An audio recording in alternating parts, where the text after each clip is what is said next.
आज की इस वीडियो में हम बात करेंगे कि सेंटेंस आपके क्या होते हैं, सेंटेंस के आपके टाइप्स कितने होते हैं, सेंटेंस के आपके पार्ट्स कितने होते हैं, उन पार्ट्स को हम पहचाने कैसे।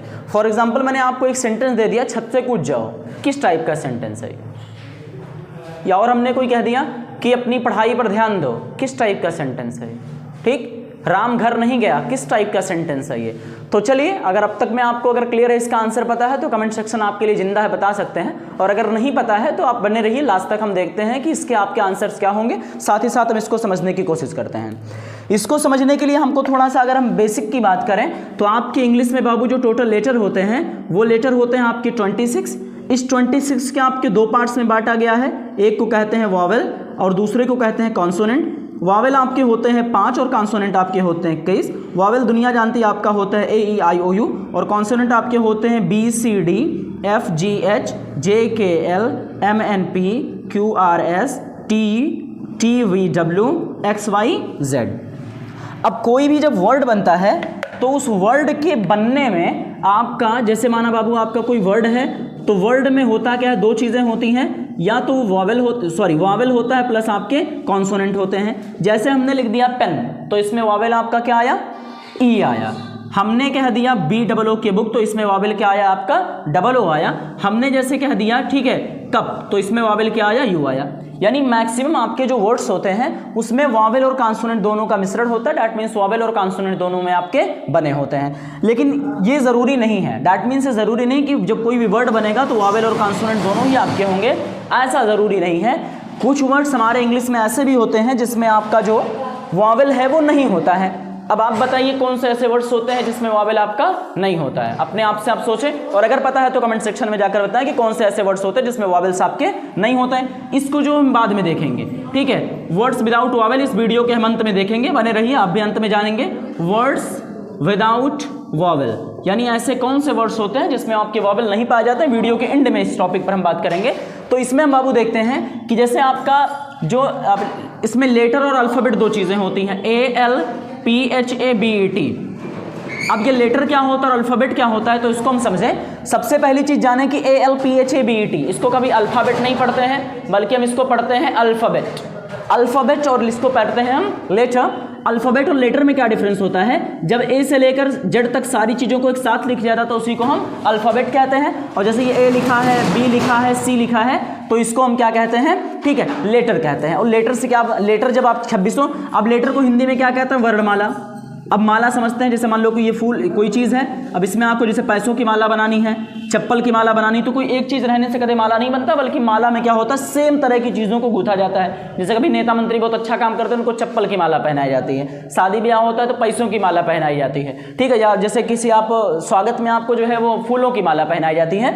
तो माला में बेसिकली क्या होता है कि सेम तरह की चीज़ों में कई सारी चीज़ें आपकी, जैसे फूल है तो कई सारे फूल होंगे। ऐसा तो नहीं कि माना ये कोई धागा था, एक फूल डाल दिया तो माला हो गया, वो हो ही नहीं सकता, ठीक। तो ये बाबू आपका अल्फाबेट और लेटर में क्या डिफरेंस है, A से लेकर Z तक एक साथ रहता तो उसको हम कहते हैं अल्फाबेट, और अलग रहता तो हम उसको क्या कहते हैं, लेटर कहते हैं। लेटर आपके 26 होते हैं, 26 को दो पार्ट्स में डिवाइड किया गया। अब आपके होते हैं कॉन्सोनेंट और वावेल।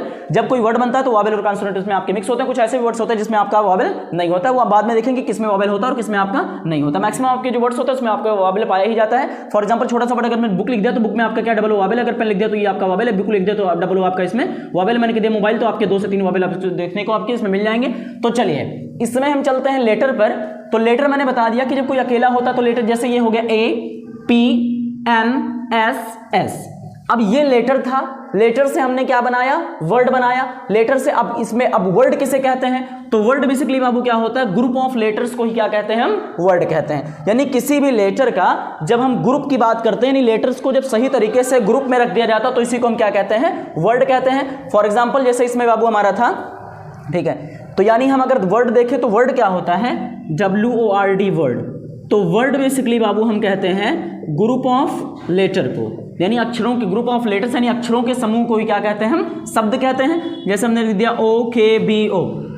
अब ये भी देखिए ग्रुप आपका है 1 2 3 4 लेटर्स हो गए, डैट मीन्स आपका ये वर्ड हो जाना चाहिए था, डैट मीन्स से ग्रुप आपका हो चुका है। लेकिन अब जैसे मिल गया ENP हमने लिख दिया जैसे, ठीक है, UCP ये आपका वर्ड नहीं कहलाएगा। लेटर्स की ग्रुप ये है, लेकिन इसका कोई मतलब निकल कर नहीं आ रहा है, इसलिए इसको कभी भी हम वर्ड नहीं कहेंगे। बल्कि इसी को जब सही तरीके से हमने लिख दिया, जैसे BOOK बुक, इसका मतलब हो गया किताब, ये वर्ड हो गया। अभी तक ये वर्ड नहीं था, यानी कि ग्रुप ऑफ लेटर्स से ही वर्ड नहीं होता, बल्कि ग्रुप ऑफ लेटर यानी लेटर्स की एक ऐसी ग्रुप जिसका कोई मतलब निकलता है उसको वर्ड कहते हैं, अदरवाइज उसको वर्ड हम नहीं कहते हैं। जैसे लिख दिया ENP, सही तरीके से लिख दिया तो PEN, UPC CUP लिख दिया हमने कब, यानी जब इसको सही क्रम में लिखा गया तब इससे कुछ मीनिंग निकल कर आई और इसी को हमने बाबू क्या कह दिया, वर्ड कह दिया। इसमें देखिए डबल ओ इसमें वावेल है, इसमें ई वावेल है, इसमें आपका यू वावेल है। अब वीडियो के लास्ट में देखेंगे कि आप क्या होते हैं बाबू, वर्ड्स लिख ले, नहीं भूल जाएंगे लास्ट में हम खुद ही, वर्ड्स विदाउट वावेल। अगर आपको पता है तो कमेंट सेक्शन में जाकर जरूर बताएं कि कौन सा ऐसे वर्ड्स होते हैं जिसमें आपके वावेल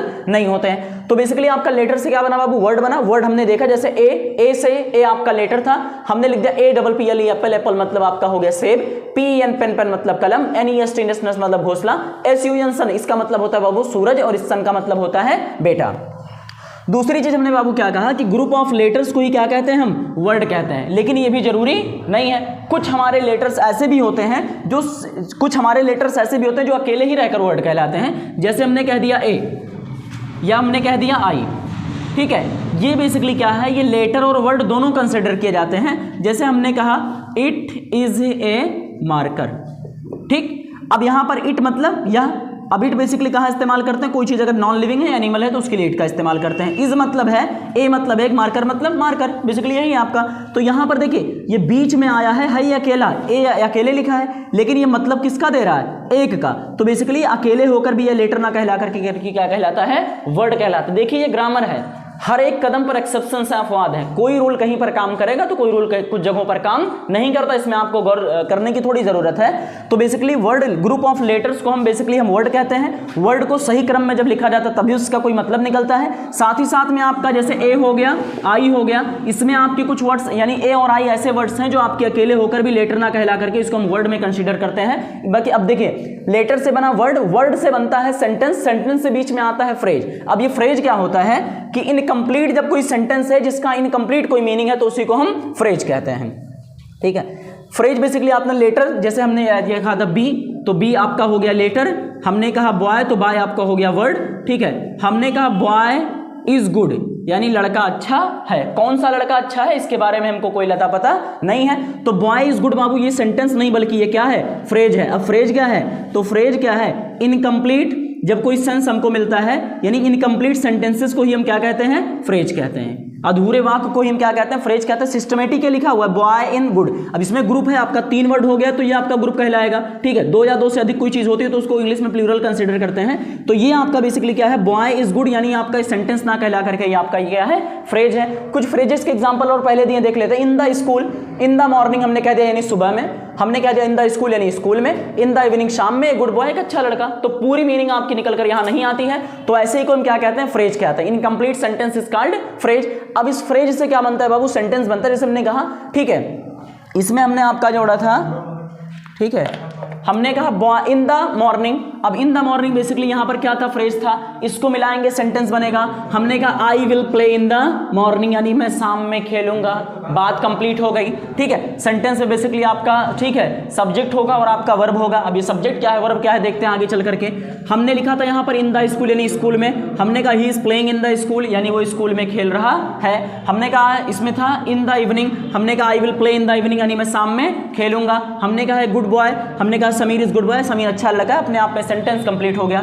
दूसरी चीज, जब सेंटेंस को कभी भी लिखते हैं तो सेंटेंस का जो फर्स्ट लेटर होता है वो ऑलवेज क्या होता है, आपका कैपिटल होता है। जैसे इसमें देखिए आई कैपिटल है, ही कैपिटल है, आई कैपिटल है और आपका एस कैपिटल है। लिखते समय इंग्लिश को 2 तरह से लिख सकते हैं, एक तो होता है कैपिटल लेटर, दूसरा आपका होता है बाबू स्मॉल लेटर। कैपिटल और small, A B C D ये कैपिटल है, ए बी सी डी आपका बेसिकली बाबू क्या है, आपका ये स्मॉल लेटर है, ठीक। कैपिटल, तो किसी भी सेंटेंस का पहला लेटर कैपिटल होता है, लास्ट में पंक्चुएशन होती है, जैसे full stop, question mark, sign of exclamation, ये आपके जो होते हैं। अगर कोई इंटरोगेटिव सेंटेंस से सवाल पूछा तो उसमें आपका जो है क्वेश्चन मार्क लगता है, बाकी आपका एक्सक्लेमेशन लगता है, साथ में सिंपल तौर पर आपका ये फुल स्टॉप लगता है। पढ़ते समय अगर ये चीजें लगी, थोड़ा सा आपको विराम देना चाहिए, तो सेंटेंसेस के अंत में बाबू आपका यहाँ लगा दिया फुल स्टॉप, यानी सेंटेंस को लिखते समय कभी भी आप फर्स्ट लेटर इसमें आपका स्मॉल नहीं लिखेंगे। जैसे हमने कहा the boy is playing in the school, तो आपका जैसे था who is playing in the school, तो हमने कहा the boy is playing in the school. ठीक है, अब द बेसिकली यहां पर क्या है, फर्स्ट लेटर।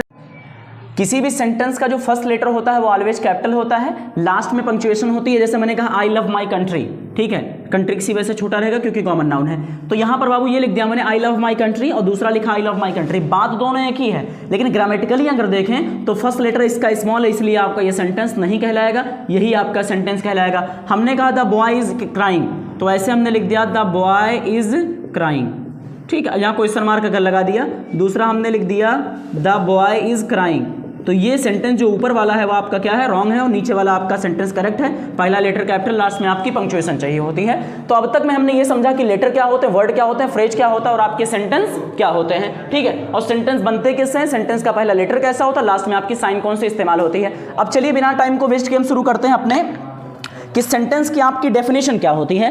तो सेंटेंस की डेफिनेशन की तरफ अगर हम गौर करें तो सेंटेंस आपका it is a group of words that makes complete sense, यानी शब्दों का वह समूह जिसका कोई मतलब निकलता है, उसी को हम क्या कहते हैं, वाक्य कहते हैं अथवा हम सेंटेंस कहते हैं। पूरे दिन में आप सेंटेंस ही बोलते हैं, पूरी बात अगर आपने अपनी कंप्लीट कर ली तो ही आपका क्या हो गया, सेंटेंस हो गया। सेंटेंस को भी सही क्रम में लिखा जाता है, जैसे हमने कह दिया, ठीक है, school Sunday close is on. अब ये क्या है, school Sunday close is on, ये बेसिकली क्या है बाबू, जंबल वर्ड लिखे हुए हैं, दैट मीन्स वर्ड्स आपका इधर उधर लिखा हुआ है। तो लेकिन हमने सेंटेंस के डेफिनेशन में क्या समझा था कि शब्दों का वह समूह जिसका कोई मतलब निकलेगा उसको वाक्य कहेंगे, अदरवाइज उसको वाक्य हम नहीं कहेंगे। ग्रुप बेसिकली लिखा है लेकिन सही क्रम में नहीं लिखा है, इसको हम ऐसे अगर करेंगे तो स्कूल इज क्लोज्ड ऑन, अब इसमें द लगा लेंगे तो बेसिकली आपका हो जाएगा the school is closed on Sunday, कि जो विद्यालय जो है वो संडे को जो है या कह सकते हैं कि बंद है। तो बेसिकली इसमें बाबू हमने क्या कहा कि जब सही क्रम में इसको हमने लिखा, सही क्रम में लिखने पर फर्स्ट लेटर आपका कैपिटल था, लास्ट में पंक्चुएशन थी और आपका सब्जेक्ट था, वर्ब था, सारी चीजों को एक सीक्वेंस में हमने लिखा, तब ये आपका सेंटेंस कहलाया, अदरवाइज आपका ये सेंटेंस नहीं कहलाएगा। अब देखिए डेफिनेशन हमारा सेटिस्फाई करता है, it is a group of words that makes complete sense, यानी शब्दों का वह समूह जिसका कोई मतलब निकलता है उसी को हम वाक्य कहते हैं। अब सेंटेंसेस के आपके पार्ट्स होते हैं, देखिए काइंड्स अलग चीजें होती हैं, काइंड्स मतलब प्रकार, और आपका पार्ट्स अलग चीजें होती हैं। अगर हम पार्ट्स ऑफ सेंटेंसेस की अगर बात करें तो सेंटेंस के आपके दो पार्ट होते हैं, एक होता है सब्जेक्ट और होता है आपका दूसरा प्रेडिकेट। हो सकता है आप इसके बारे में पहले से जानते हो और नहीं भी जानते हैं तो आप जान सकते हैं, या आपका एक बार रिवीजन कर लेंगे बेहतर है आपके लिए। तो सब्जेक्ट बेसिकली क्या होता है, जो किसी भी काम को करता है उसी को सब्जेक्ट कहते हैं, और सब्जेक्ट के अलावा जो पार्ट्स ऑफ सेंटेंसेस आपकी बचती है उसी को हम प्रेडिकेट कहते हैं। जैसे हमने कहा राम इज रीडिंग बुक, यानी राम बुक को पढ़ रहा है, किताब को पढ़ रहा है, तो काम कौन कर रहा है, किताब पढ़ने का काम कौन कर रहा है, राम। तो बेसिकली आपका राम हो जाएगा सब्जेक्ट और बाकी चीजें हो जाएंगी प्रेडिकेट। हमने कहा लता इज सिंगिंग सॉन्ग, यानी लता गाना गा रही है, तो गाना कौन गा रहा है, लता, तो लता हो गई सब्जेक्ट, बाकी चीजें आपकी हो गई प्रेडिकेट। हमने कहा ही इज वॉचिंग मूवी, वह जो है मूवी देख रहा है, तो मूवी देखने का काम कौन कर रहा है, वह, तो वह हो गई सब्जेक्ट और बाकी चीजें आपकी हो जाती हैं प्रेडिकेट। अगला मैंने कह दिया स्टैंड अप। अब इसमें आपका सब्जेक्ट क्या है, इसमें सब्जेक्ट नाम की कोई चीज तो दिख नहीं रही बेसिकली वैसे, तो इसमें जिस भी व्यक्ति को आपने कहा, ठीक है, जैसे मैंने कहा किसी को कहा स्टैंड अप, तो उसका नाम लिए बगैर अगर मैंने कुछ कह दिया उसको कि स्टैंड अप, तो जिस किसी को भी मैंने इंडिकेट करके कहा वही क्या है आपका सब्जेक्ट है। कि कोई लड़का बैठा था क्लास में, हमने कहा स्टैंड अप, तो उसका जरूरी नहीं कि मैं नाम लेकर कहूं, ठीक है, तो मैं कह सकता हूं स्टैंड अप, जिसकी तरफ इशारा किया वही क्या है, सब्जेक्ट। जैसे मैंने कह दिया यू स्टैंड अप, यानी तुम खड़े हो जाओ। अगला कहा शट द डोर, जिस किसी की भी दरवाजा बंद करने के लिए जिससे भी कहा वही क्या है, सब्जेक्ट है। जैसे किसी ने पूछा सर मैं आई कम इन, हमने कहा यस कम इन, तो उसका नाम लेकर तो कहूंगा ना भैया कम इन, ठीक है, या फला कम इन, हमने कहा कम इन, तो जिस किसी को भी कहा वही आपका क्या हो जाता है, सब्जेक्ट हो जाता है। तो जो काम करता है वो सब्जेक्ट होता है, सब्जेक्ट के अलावा जो पार्ट्स ऑफ सेंटेंसेस आपके बचते हैं वो आपके प्रेडिकेट होते हैं। इंपरेटिव सेंटेंसेस में जो आपके प्रेडिकेट होते हैं वो आपका हिडन होता है। अब पार्ट्स हमारे हो गए, सब्जेक्ट प्रेडिकेट क्लियर है। जैसे हमने कह दिया राम बाजार जा रहा है, तो सब्जेक्ट क्या है, राम। पूजा गाना गा रही, तो सब्जेक्ट क्या है आपका, पूजा, ठीक है। मैं एक अच्छा लड़का हूं तो क्या हो जाएगा, मैं एक विद्यार्थी हूं तो सब्जेक्ट क्या हो जाएगा आपका, मैं। सब्जेक्ट बाबू आपका शुरुआत में देखने को मिल जाता है, बेसिकली आपका हेल्पिंग वर्ब से पहले is am are was were, ही इससे पहले आपका is am are was were, यानी जितने भी आपके हेल्पिंग वर्ब्स होते हैं, ठीक है, उससे पहले आपको सब्जेक्ट देखने को मिल जाता है। सब्जेक्ट आपका सेंटेंस के स्टार्टिंग में होता है। इंपरेटिव सेंटेंसेस में आपके जो सब्जेक्ट होते हैं वो हिडन होते हैं। Coming to the types of this sentence, तो सेंटेंसेस के अगर टाइप्स की बात करें तो सबसे पहला जो टाइप ऑफ सेंटेंस होता है उसको हम कहते हैं असर्टिव सेंटेंस। अब असर्टिव के दो पार्ट होते हैं, एक होता है आपका अफर्मेटिव, दूसरा होता है निगेटिव। निगेटिव बेसिकली क्या है, निगेटिव की पहचान क्या है, इसमें नॉट लगेगा, और अफर्मेटिव की पहचान क्या है, नॉट इसमें नहीं लगेगा। यानी कोई ऐसा सेंटेंस जो निगेटिव नहीं है वो अफर्मेटिव है, और जहां पर नॉट लगा है वो आपका निगेटिव है। असर्टिव के आपके दो पार्ट्स होते हैं, जहां पर किसी भी काम की करने की सकारात्मकता बताई जाती है वो अफर्मेटिव है, जहां नकारात्मकता बताई जाती है वो आपका निगेटिव है। जैसे हमने कहा he is a good boy, वह एक अच्छा लड़का है, तो ये आपका बेसिकली क्या है, अफर्मेटिव है। इसी का निगेटिव जब बनाते हैं तो आप क्या करते हैं, ही is not a good boy, यानी वो अच्छा लड़का नहीं है। हमने कहा आई एम हैप्पी टुडे, और हमने कह दिया I am not happy today. जहां पर किसी भी काम, जहां पर नॉट लगा होता है बेसिकली आपका वो निगेटिव होता है, जहां नॉट नहीं लगा होता है वो आपका अफर्मेटिव होता है। हमने कहा he is not going to school, he is going to, sorry affirmative में नहीं नॉट लगेगा, he is going to school, इसी का जब हमने निगेटिव बनाया तो लिख दिया he is not going to school. हमने कहा my teacher is singing song, दूसरा लिख दिया my teacher is not singing song, यानी जो मेरे टीचर है वो गाना नहीं गा रहे हैं। असर्टिव के बाबू दो टाइप्स, अफर्मेटिव और निगेटिव, जहां नॉट लगेगा वो निगेटिव, जहां नॉट नहीं लगा होगा वो आपका क्या होगा, अफर्मेटिव। दूसरे टाइप ऑफ सेंटेंसेस की बात करें तो दूसरा हमारा जो टाइप ऑफ सेंटेंस है वो आपका क्या है, इंटेरोगेटिव सेंटेंस। जहां पर किसी से कोई प्रश्न पूछा जाता है, कोई सवाल पूछा जाता है, वो टाइप ऑफ सेंटेंस आपका क्या कहलाता है, इंटेरोगेटिव सेंटेंस कहलाता है। इंटेरोगेटिव के क्वेश्चन, इसमें अंत में सेंटेंसेस में आपके क्वेश्चन मार्क देखने को मिल जाता है। ये भी आपके दो टाइप होते हैं, एक होता है WH टाइप, एक होता है आपका यस नो टाइप। जैसे हमने कहते हैं who are you, where are you going, what's your name, what's your school name, तो इसमें आपका बाबू WH पहले आ जाता तो आपका ये क्या है, ठीक है WH टाइप। हमने कहा आर यू हैप्पी टुडे, तो आपने कहा नो, हमने कहा आर यू फाइन, आपने कहा नो, तो इसमें भी मैंने आपसे सवाल ही किया है, तो इसमें भी आपका क्या हो जाएगा, इंटेरोगेटिव सेंटेंसेस के अंतर्गत आता है। विच आस्क सम क्वेश्चन, यानी कहा जहां कहीं भी कोई कुछ सवाल पूछता है आपका वो इंटेरोगेटिव सेंटेंस कहलाता है। जैसे हमने कह दिया हाउ आर यू, यानी